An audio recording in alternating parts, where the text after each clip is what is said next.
Communique number 1, June 6th, Allied headquarters. Under command of General Eisenhower, Allied naval forces supported by strong air forces began landing Allied armies on the northern coast of France. The greatest news story in 1944. D-Day, H-hour. That fateful moment for which the whole world held its breath. But in the night hours of D-Day -1, long before these first assault boats nosed onto the beach, American fighting men, troop carriers, paratroops, airborne infantry, and glidermen were already there. This picture is a small tribute to those men, living and dead, who went in before H-hour on D-Day, 5 hours ahead of the main force, to start the destruction of Fortress Europe. Their story begins in a village in England. Not the kind of village that you ever saw or read about, but a strange, unsightly place. One that had sprung up almost overnight and was known to its citizens as Shantytown. Its buildings were fashioned entirely from heavy boxes and shipping crates used in transporting thousands of gliders from the United States. It was a growing community.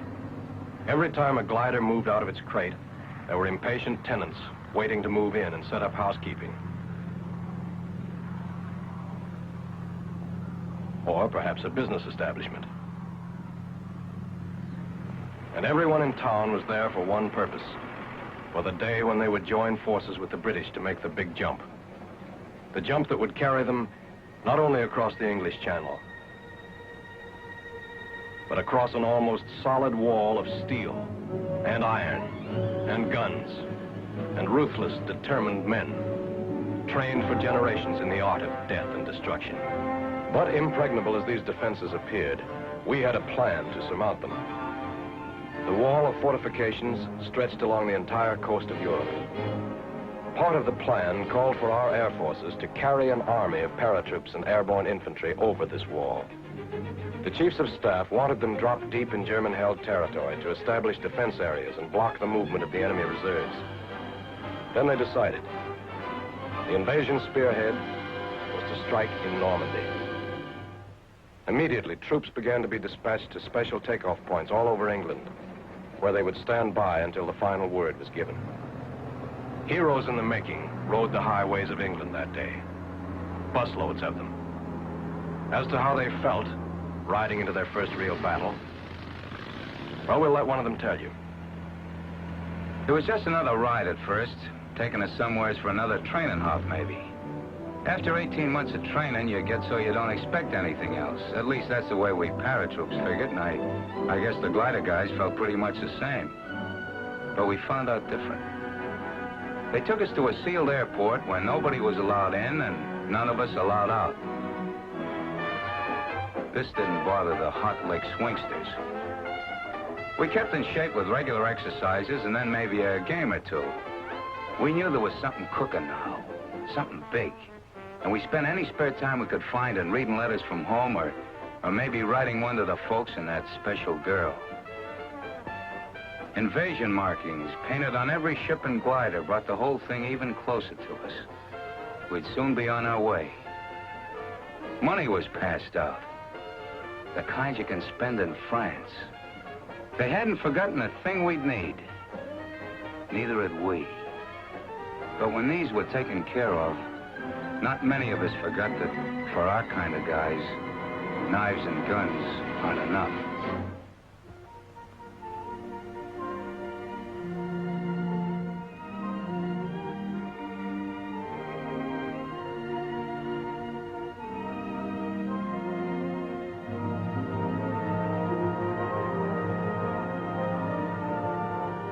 Now we were really ready.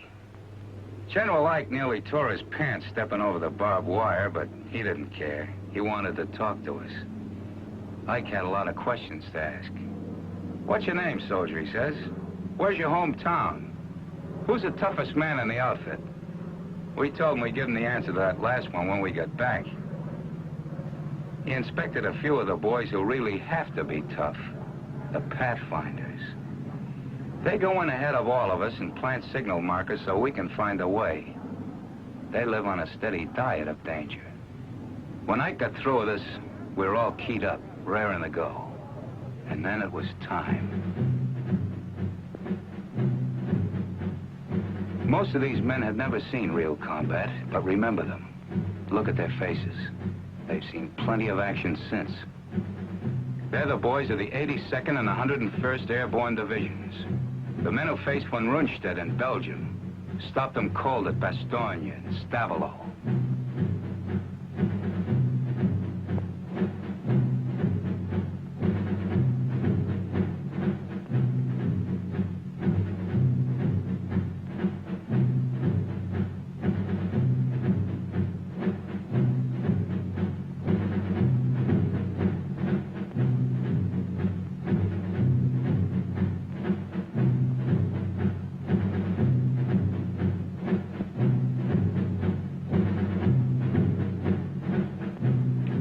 They'd given us brand new parachutes, and I remember one little guy saying he wasn't worried none about them opening because the company that made them was in his hometown, and his mother worked there in final inspection.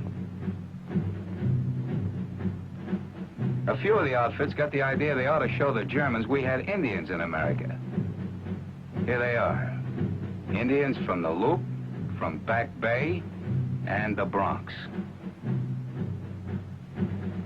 Climbing into the ship, some of us were loaded so heavy that we had to be shoved on board by the others or we'd have never made it.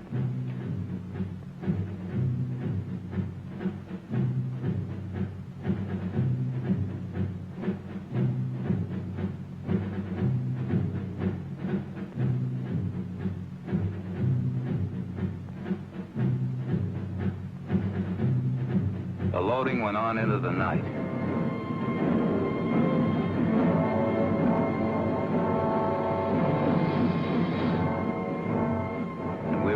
Places and ready long before takeoff time.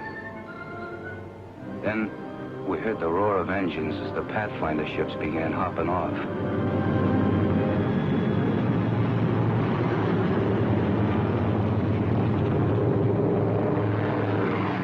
We knew we'd be following soon after.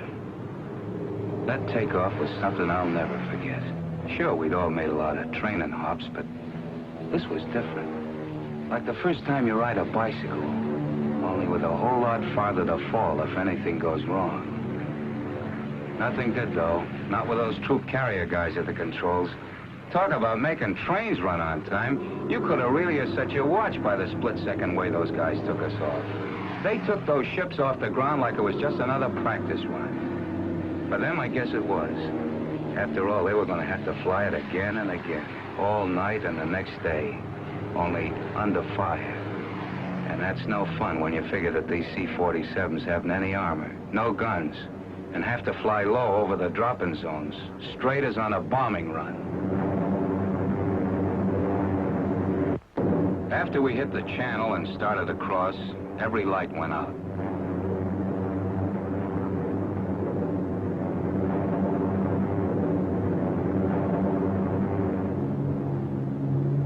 We had no idea where we were when we got the order to stand up and hook up.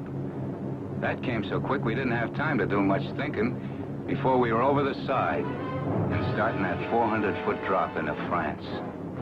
Thousands of us.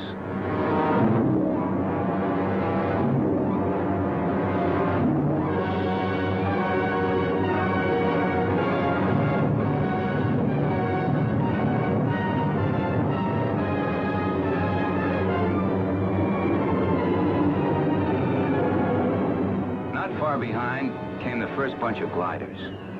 It seemed forever before they hit the ground. They were like clay pigeons for the German snipers.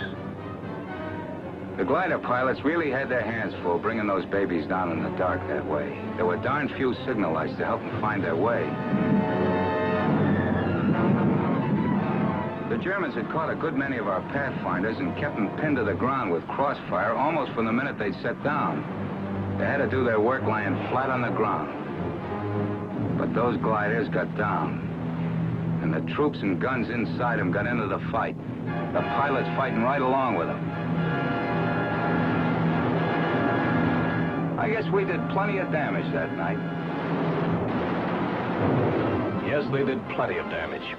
Blocking road junctions, knocking out bridges, capturing fields for airstrips. And all the while, out in the channel behind them, Navy guns kept slamming away at the beaches. softening things up for the big push that would begin at dawn, clearing the way for the biggest invasion in history, the greatest movement of men and supplies.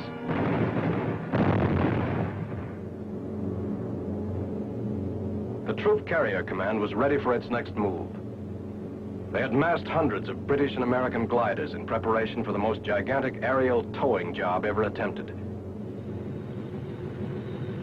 Each held a full cargo of jeeps and guns, and the fighting men to use them.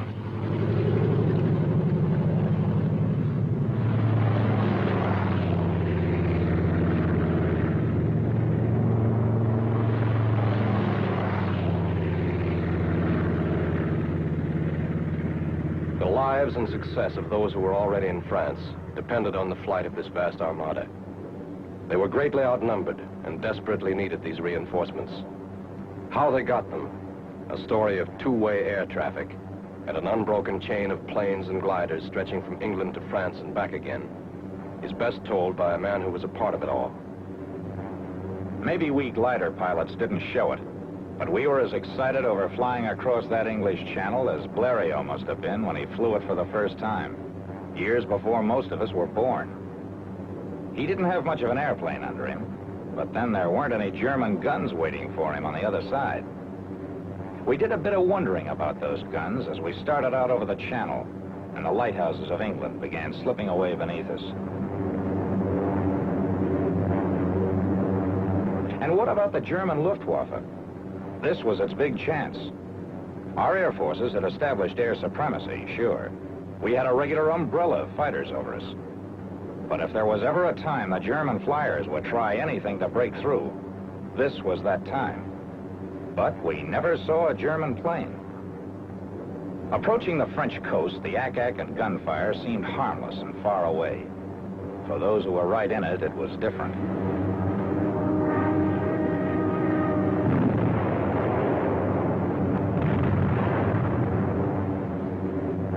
It gave us a feeling of pride to be a part of it all, looking down at those men on the beaches of Normandy. We felt a little guilty, too, sitting up over them, not even getting our feet wet.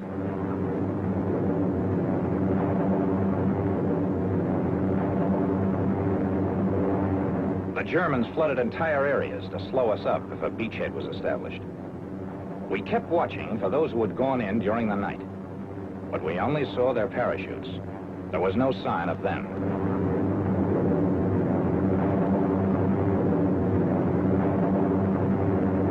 The first glider. We'd find out pretty soon what had happened.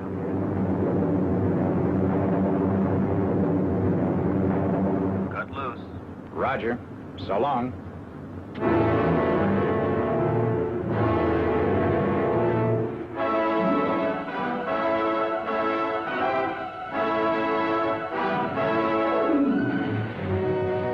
We stretched our glides as much as possible. That way, we ended up near the edge of the fields where we could run for cover as soon as we got out. Not everybody came down exactly where they wanted to. One glider went right into a German field headquarters. And what was that I said about not getting our feet wet? This bunch was lucky. The Germans were under control in this section. But more than one tow ship and glider made its last flight that day. Guns didn't do all the damage.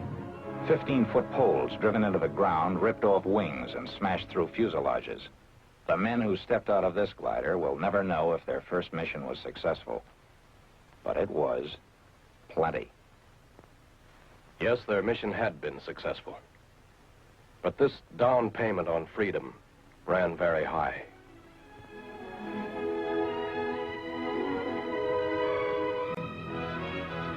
These broken wings served the highest purpose. They carried an army into Normandy. An army which spearheaded the Allied invasion, carried the fight for freedom right to the front door of those who had challenged it. A ring of steel and iron and guns and determined free men was closing in. Months and miles of battle lay ahead, but D-Day -1 was the beginning. Okay, troop carrier. Where do we go from here?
June 9th, 1944. Allied troops in Normandy have moved inland. The work of the U.S. Navy and Coast Guard and the combined Allied sea forces has been done. Work not without a price in men and materiel.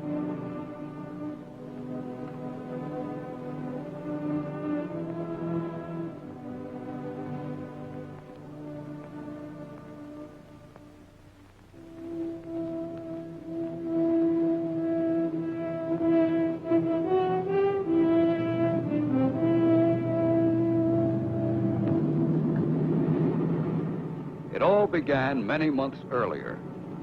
In Chesapeake Bay and other sections of the American coast, untested sailors and soldiers learned the task of getting from ship to shore. But that time, the shore was a friendly one.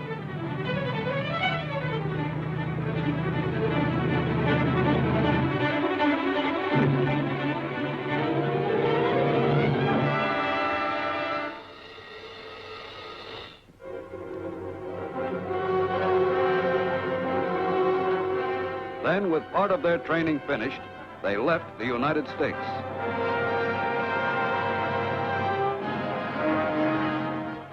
Late in the winter and all through the spring, the great convoys moved eastward across the Atlantic. Aboard all the transports, life was the same. The troops relaxed and waited for the voyage to end.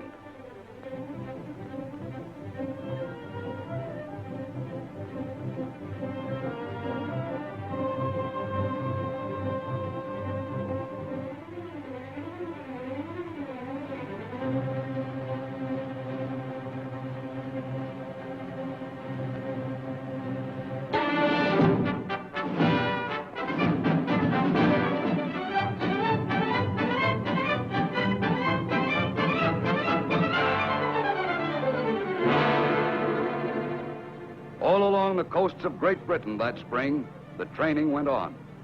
Navy and Coast Guard landing barges practiced landing operations day and night.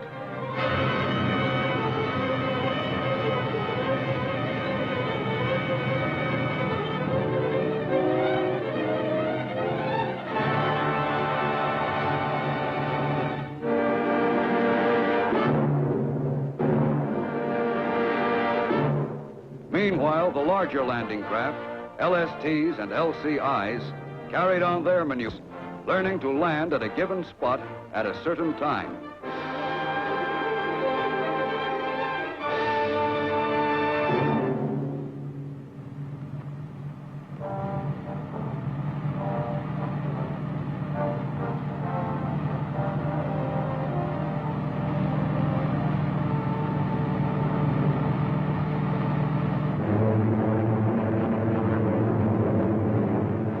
Through all the days of preparation, Allied planes, thousands of them, continued to soften enemy defenses and communications in daily raids.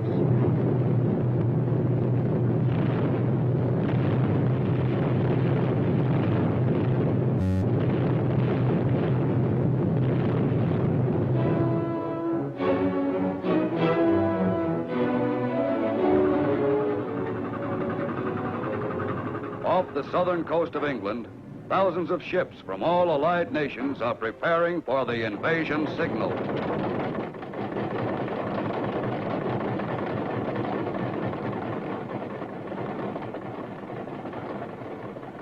Navy and Coast Guard crews make last-minute preparations.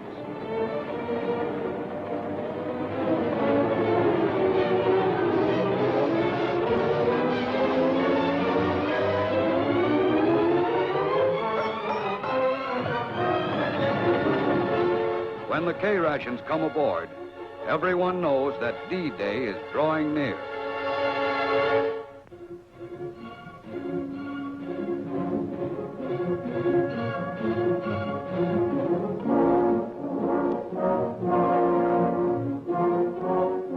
Somewhere in southern England, troops embark on LCVPs to be ferried to the waiting transports offshore.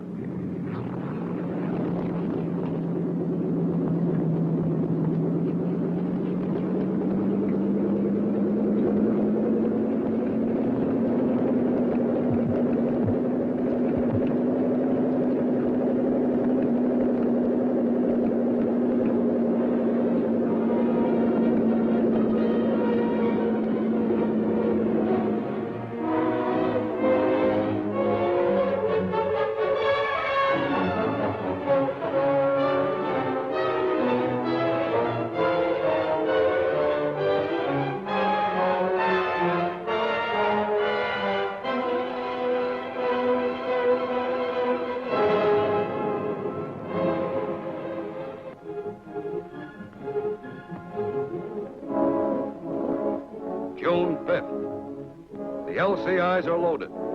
The next time these men step ashore will be on an enemy beach. There's only a little time left to relax.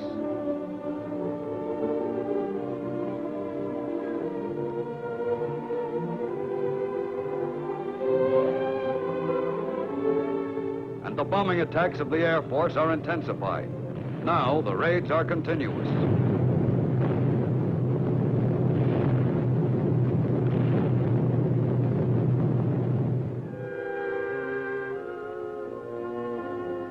At ports of embarkation, the troops prepare themselves for their greatest battle.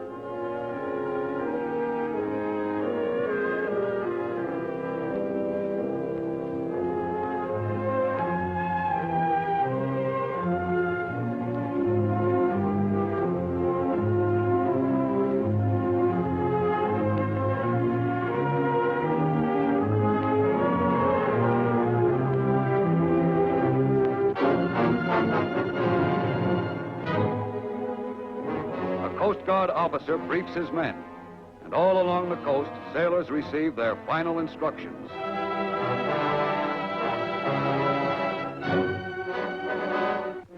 At last, the ships leave the coastal waters and move out into the channel.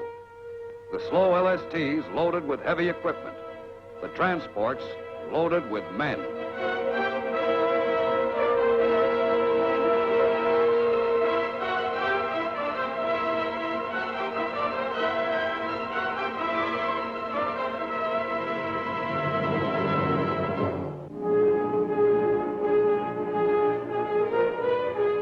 Fast warships screen the mighty invasion fleet from enemy raiders.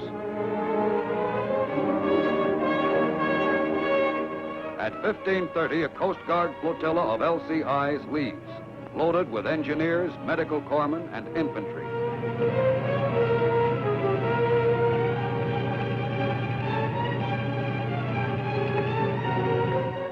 D-Day approaches, and the ships are in their assigned positions.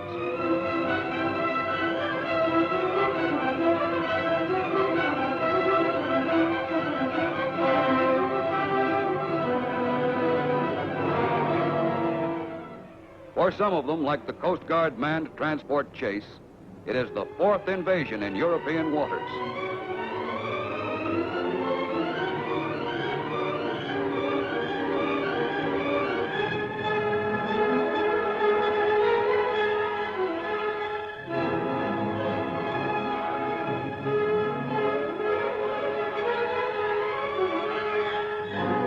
The only planes overhead are friendly.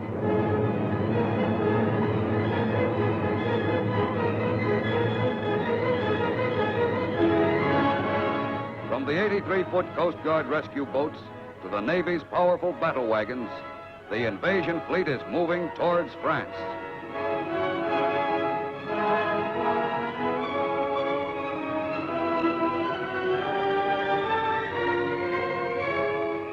And below decks, officers study the maps that mark the invasion beachheads on the coast of Normandy.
Some of the landing barges are stopped by concrete obstacles built far out in the water by the enemy.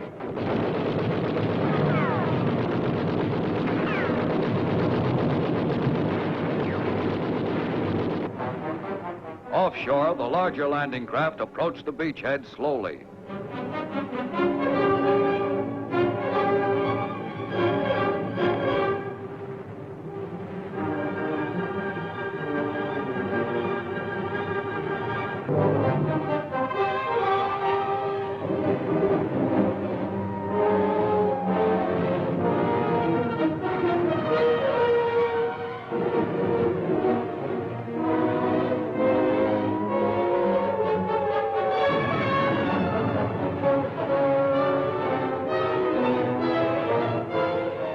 Aboard the LCIs, the troops prepare to land.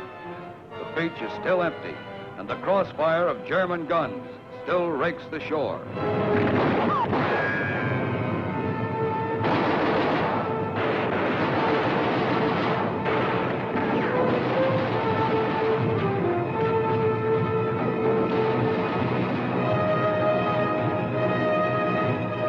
Out of enemy firing range, the LSTs wait to move in until the beaches are cleared.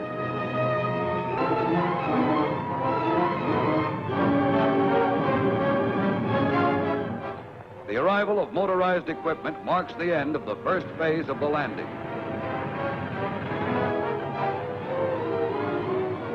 The LCIs, their first loads of men now on the beaches, go out to the transports to ferry more troops inshore.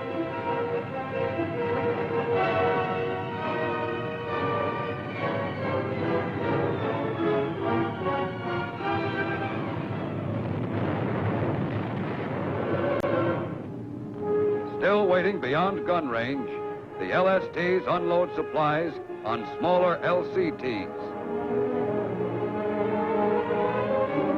Heavier equipment is transferred to giant rhino ferries, flat-bottomed barges that will land it ashore. And reinforcements arrive, thousands of men.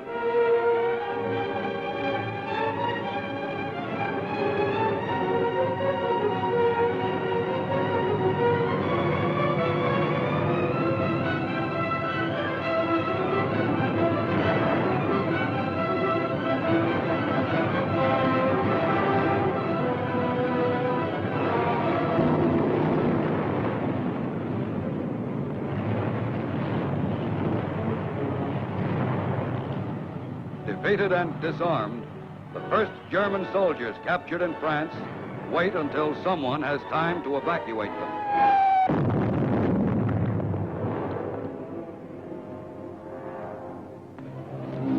Out in the channel, the rescue boats of the Coast Guard are looking for survivors and aiding damaged vessels.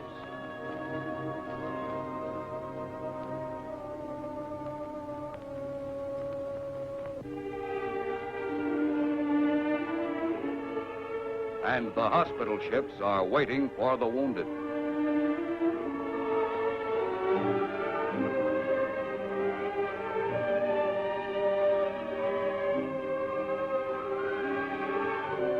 From a damaged Coast Guard LCI, a wounded man is transferred to another ship. The life-saving blood plasma goes with him.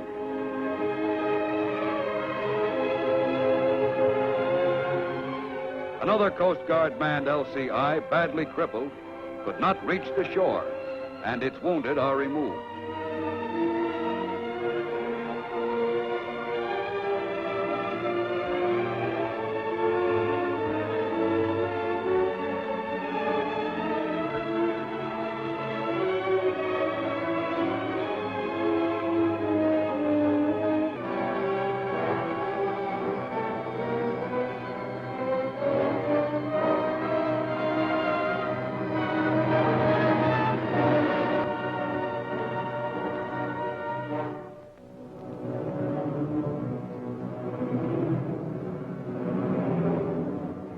The beach is firmly in Allied hands now, and the vast extent of the operation is visible. Silent evidence of the fierce battle is apparent everywhere.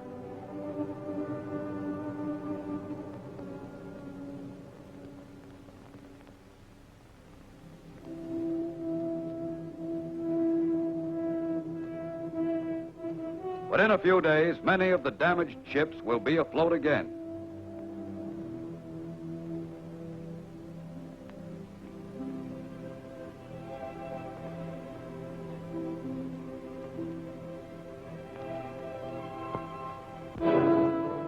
Now, more and more troops move inland to push the enemy back.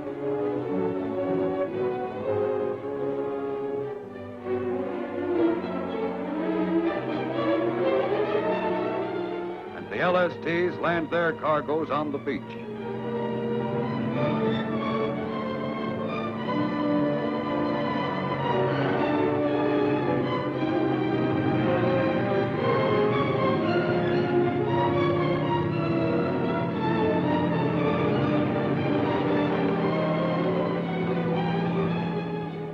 Barges built especially for the Normandy operations are left on the shore to be unloaded.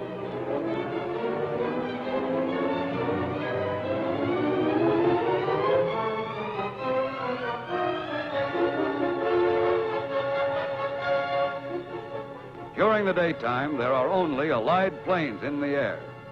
But at night, German bombers harass the beachhead and drop mines offshore.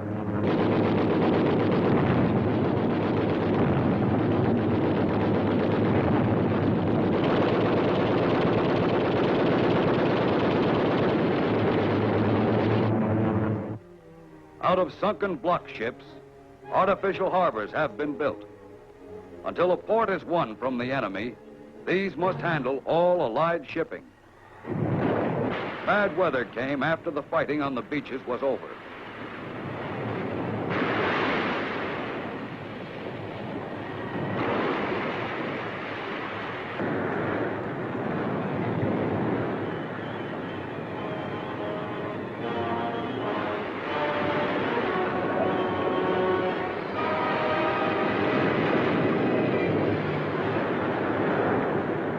The heavy storm left a trail of damaged ships.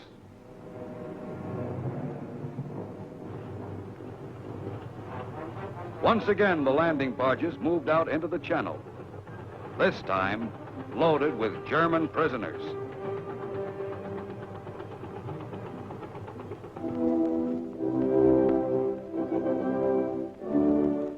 In England, prisoners board a Coast Guard transport.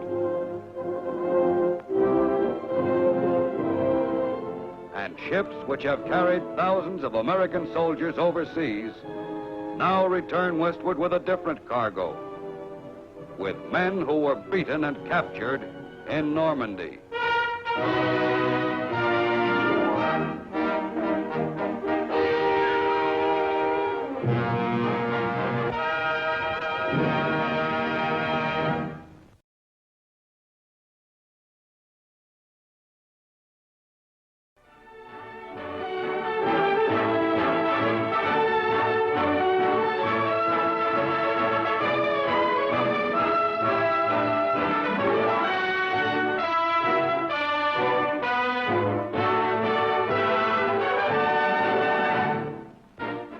At Quebec, Canada in 1943, Roosevelt and Churchill, acting on the advice of their military staffs, made the momentous decision to invade Europe.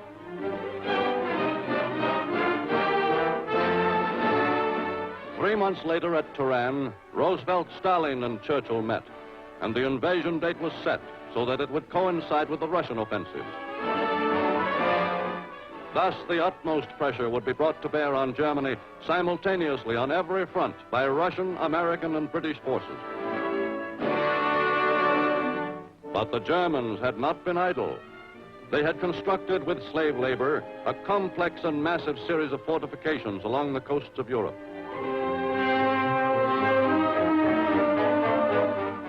Heavy gun emplacements, minefields, tank traps, and pillboxes formed a barrier beyond which it seemed no enemy could pass.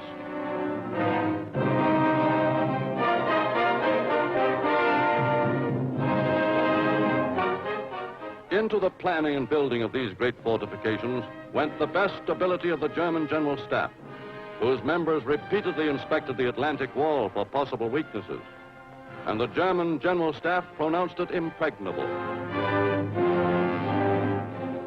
But in the spring of 1944, an Allied weapon the Germans had underestimated began to make its power felt with ever-increasing frequency.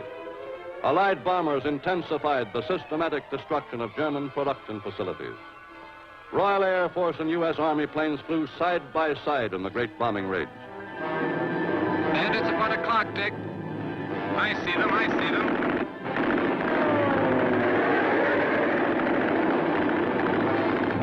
Confirm that one, Mike. He's burning.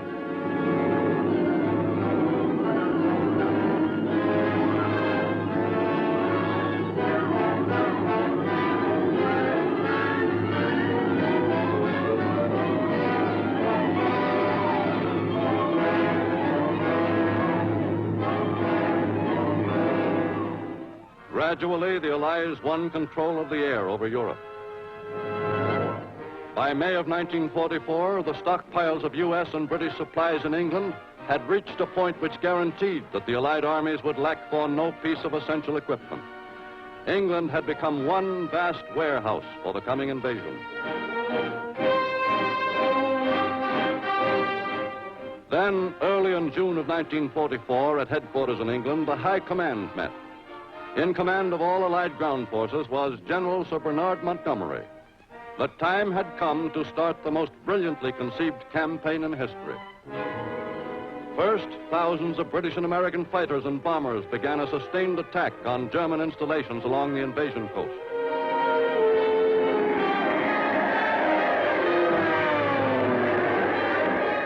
German trains, airfields, and planes were strafed, enlightening low-level attacks.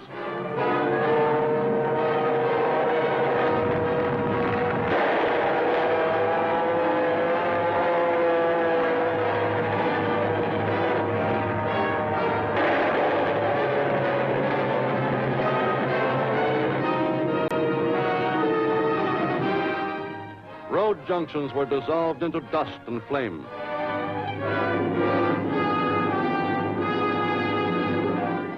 Then came June 6th, 1944, a day which marks a step forward in the progress of mankind. British and American warships tossed thousands of tons of high explosives on enemy beach defenses and strong points.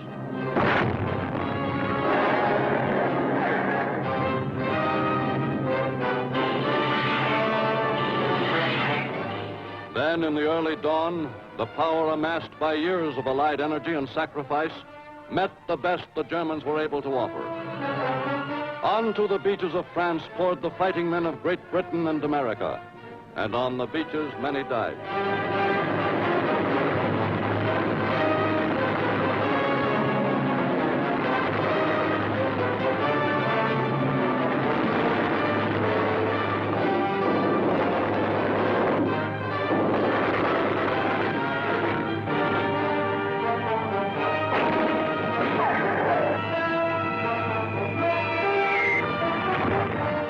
After 24 hours of desperate fighting, the first phase was over. The landings had been made and were being held. 19 days later, the Cotentin Peninsula had been all but overrun in a series of bitterly contested battles. Supplies and reinforcements, in a volume and at a speed which the Germans had not believed possible, were moving up across the beaches and through the improvised ports the Allies had created. And when the battle for the port of Cherbourg was joined, there was no lack of materiel to hamper the Allied assault troops.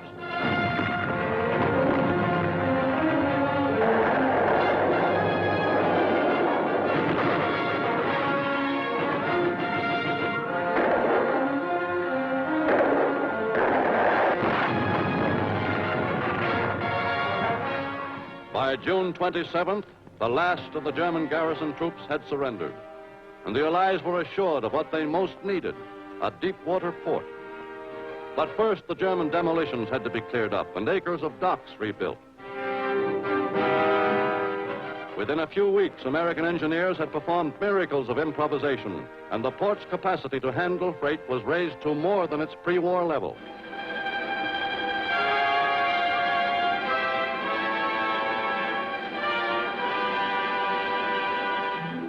Then, when an enormous supply of men and equipment had been built up on the peninsula, the breakthrough began. Generals Eisenhower and Bradley had been planning an all-out assault. General Patton, specialist in mechanized warfare, had his armored divisions ready. On July 25th, a 2,000-plane bombardment of the San Lo area was ordered.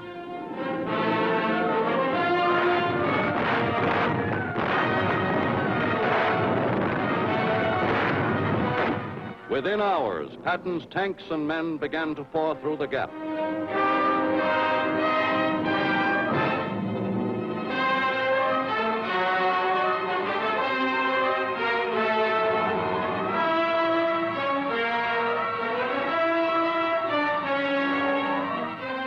Then started a demonstration of mobility and power by men who had always understood the use of machines, whether for war or peace. The weight of this offensive carried the American troops across the Breton Peninsula in 4 days, while the British and Canadians held the Germans' heaviest armor at Caen. The Americans swung north to form a trap full of Germans at Falaise. The Germans, hammered by a ring of massed artillery fire and by aerial bombardment, found themselves undergoing the confusion and terror which they had brought to so many of Europe's defeated nations.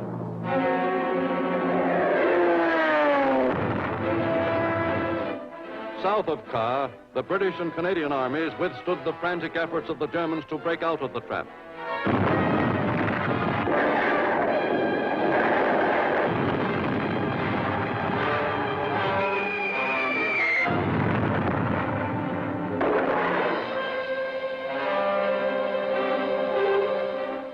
By the 14th of August, the pocket had been reduced. German offensive strength in western France was broken beyond any chance of recovery.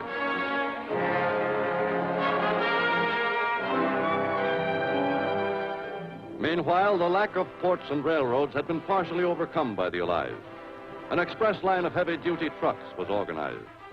24 hours a day at 40 miles per hour, the trucks were bringing up supplies from the beachheads to the front lines. Then, on August 15th, the Allies struck from a new direction. The liberation of southern France began. Here, as in Normandy, paratroopers and airborne infantry led the attack. 9,000 of these shock troops landed well behind the German fortified coastal zone. And with them landed their weapons, rations, and ammunition. While the airborne army was at work cutting German lines of communication, the amphibious forces staged a perfectly executed landing along the Riviera. In spite of German resistance, American, British, and French fighting forces streamed ashore and began their drive toward the ports of Toulon and Marseille and up the valley of the Rhone toward the German border. Then came the news from inside Paris. For 4 desperate days, starting on August 19th, the French forces of the interior had been battling the Germans inside the city. After 4 years of German rule, Paris began recreating, with the courage of her own people, the glory of France.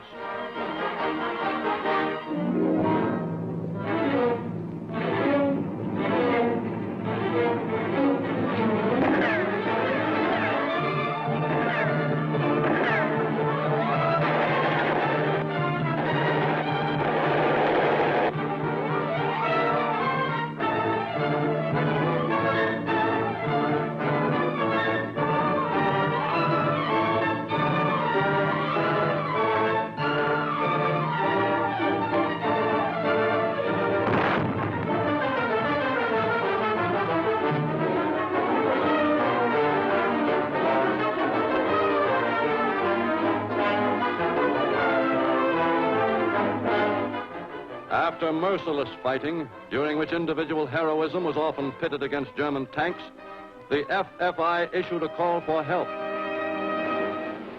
Paris was all but surrounded by American forces. To restore France's faith in her own arms, the assignment to free Paris was given to the French 2nd Armored Division. Quickly, the French division, with its American equipment, moved up to Paris.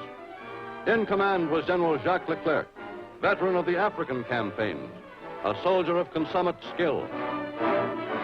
And in Paris, the French division, which was to bear the brunt of the fighting against Germans in the city, was welcomed with all the affection a grateful Paris could express.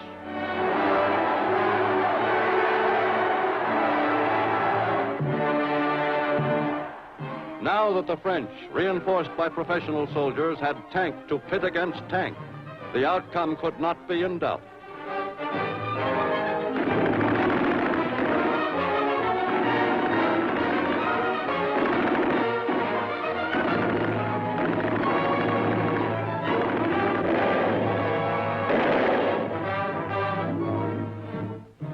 The Germans soon lost their love of battle in the face of certain defeat.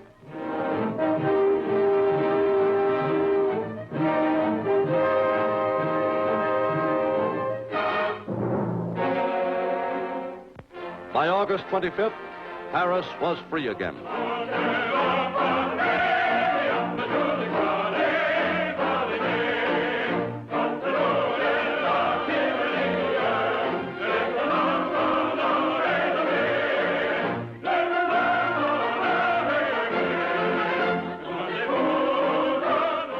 Into the city came France's leader, Charles de Gaulle, to establish the Fourth French Republic. In his person were centered the faith and hope of the French people that France would become once more a great and radiant power.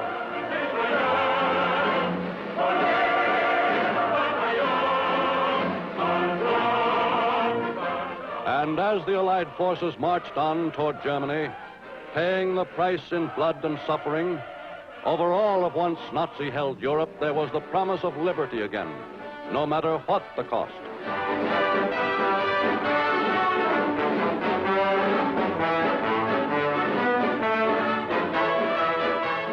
For that liberty which Paris now enjoys is a condition of life without which no democratic nation can exist. Without it, no man, woman, or child can know the peace, security, and happiness of civilized life.